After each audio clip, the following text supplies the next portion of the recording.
Thank you everyone. Thank you for visiting our channel. We are now harvesting our black soldier fly larvae from our compost. This is it. The procedure to attract the BSF or black soldier fly is if you have waste from the kitchen like fruits or rice, keep it and go to your backyard and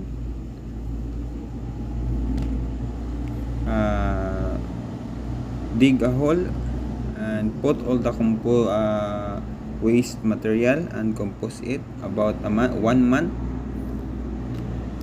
The black soldier fly will attract the odor of the waste because of the instinct of the BSF.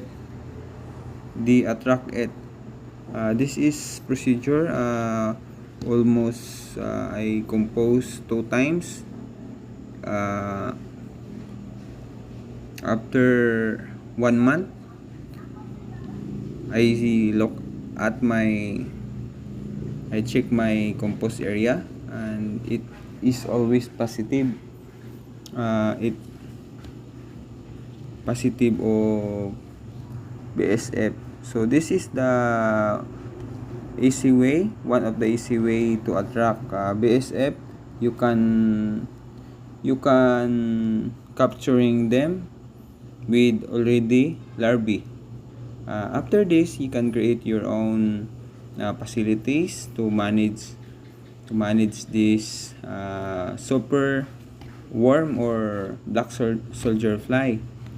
The poof of this larvae you can use for fertilizer for our plant, and this kind of worms we can use as feeds of our chicken, or you can use this as a protein to your animals.